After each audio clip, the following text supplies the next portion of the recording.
Ready? Okay. So now we're moving on to research question 2, which was more of this survey information. I was interested in knowing what are the attitudes and beliefs of our math department in regards to the school professional staff as a learning community, as demonstrated by the HORD survey, which is what this is called. So our participants, we had 12 math teachers, and then our CART teacher, Kathleen, teachers of all grades 9 through 12 represented, Algebra 1 through BC Calculus and Statistics. And then I listed years of experience for all participants. Can you guess who you are? All right. and there's actually some really, I'm going to come back to this a little bit later with the years of experience. So the HORD survey, as you know, 17 questions that were broken into 5 categories. So administrators' involvement with staff decisions, involvement of the staff in decision making, our shared vision, collective learning, peer review, and just the environment and school conditions and trust and that kind of thing that support professional learning. So my process, I originally emailed the survey out to the department. I did this like on a Tuesday night right before we had those 3 snow days in a row. And some of you were great getting the feedback, getting your results back to me, but it wasn't a big deal. Monday rolled around. I brought the surveys to those people I hadn't heard from and asked you to complete them for me. I came back and got those later. And then I used Excel to analyze the results. So here are those 5 categories, how we averaged on a scale from 0 to 5. Categories 1 and 2 scored the best. This is our feedback on administrators' involvement with staff decision making, and then our shared vision. Generally, as a whole, we thought that the administrators did a fairly good job, at least involving us in conversation about decisions that are coming down the line. They try to get us really involved with SBDM and stuff like that, so I felt like that seems reasonable. And we felt pretty good that our visions that we hold in the school are student-centered, instructional-centered, teacher improvement, all that stuff. So we agreed that those things scored pretty well. But categories 3 and 4, which is our collective learning among the staff and peer review, tended to score the lowest. So this suggested that we needed some improvements in those areas. Now, if I break it down by question, all right, I can see, all right, questions 3A to 3E were collectively, if you compare them to the other questions, scored pretty low. 4A and 4B, that was about our peer review, those scored amongst the lowest.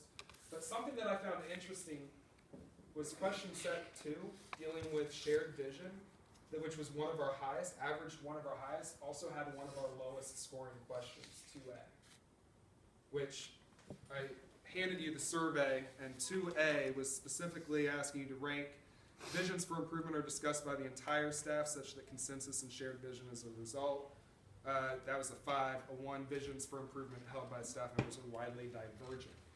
So I think what we got out of this was that though it's like we each have our own vision for our students and what they are to get out of this school and out of our classrooms and everything, but there is no unified shared vision.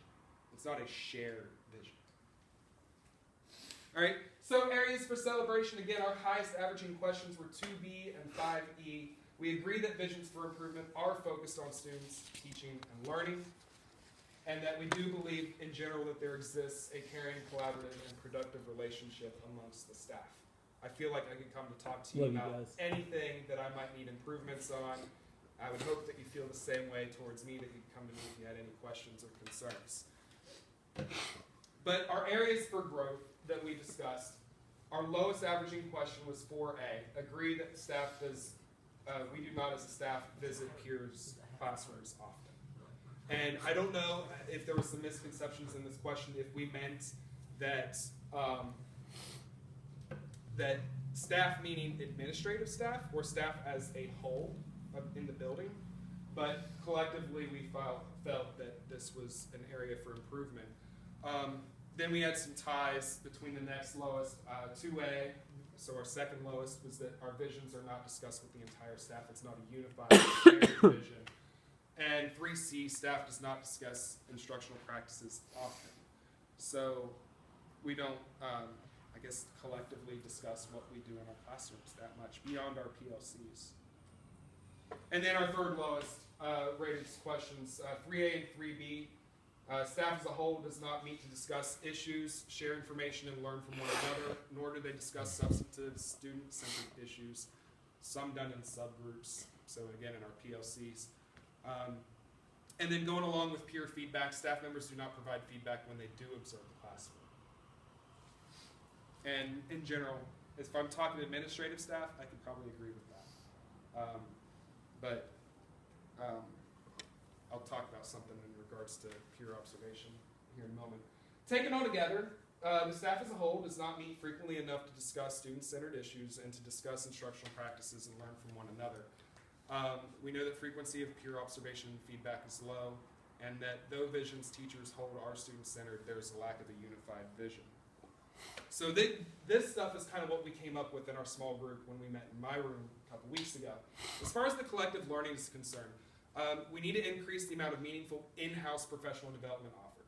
All right, I think that's kind of been trying to be the move that we're trying to make. I know that Tyler, you offered some informative assessment stuff last year. Mm-hmm.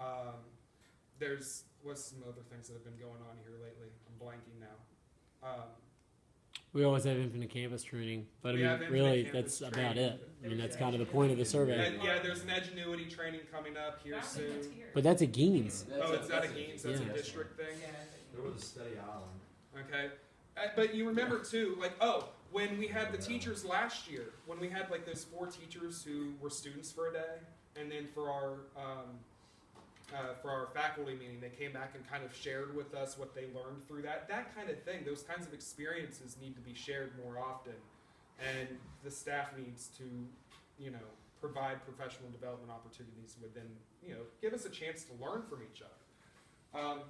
Time needs to be set aside for teachers to get together to collaborate just beyond the PLCs. We've got this formal, expectation of what PLCs are now, but I think our best learning comes from when we have the opportunity to just meet up informally and just kind of discuss what we've been doing in class. Certainly that's where I learned Plickers, speaking with Alicia. I mean, we just casually started talking about it. You introduced it to me, I'm like, oh great, I didn't have to be in a PLC meeting for that, but to have the time, we're on opposite ends of the building. For us to have time to be able to discuss those kinds of things, we've got to, that needs to be given to us. But our meetings need to remain focused. So what can we do? Keep our PLCs focused on what we're supposed to do, and then we can have more time to have those discussions.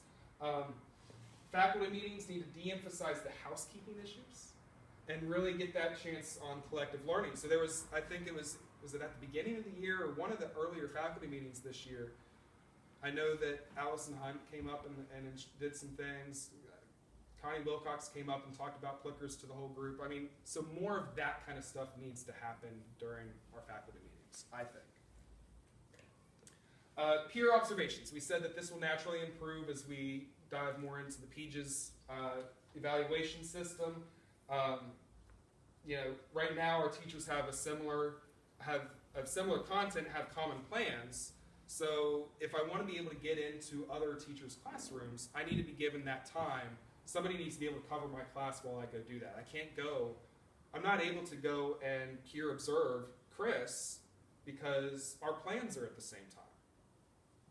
So we need to be able to have that flexibility. Somebody needs to come in and cover classes while we do our peer observations. But nothing says that we have to do it within the same subject. Like, I have second block plan. Why can't I go observe an English teacher or a social studies teacher? They might have some valuable stuff that I could get from them and stuff that they could get from me. Maybe. All right? I'm giving the benefit of the doubt. I've learned quite a bit of techniques and stuff from other teachers as well. Also, we need to make sure that during pre and post observation that we're setting up a non-threatening environment. Make sure that we're comfortable in it. I feel comfortable presenting to you guys. You guys make me feel pretty comfortable around here. So, and then we need to reflect on their hesitancies of having someone in the classroom. I know that can be kind of an unnerving thing to have somebody sitting in your class and doing some kind of evaluation on what they're seeing. But we need to understand that it's all for the betterment of us as teacher and therefore for the students.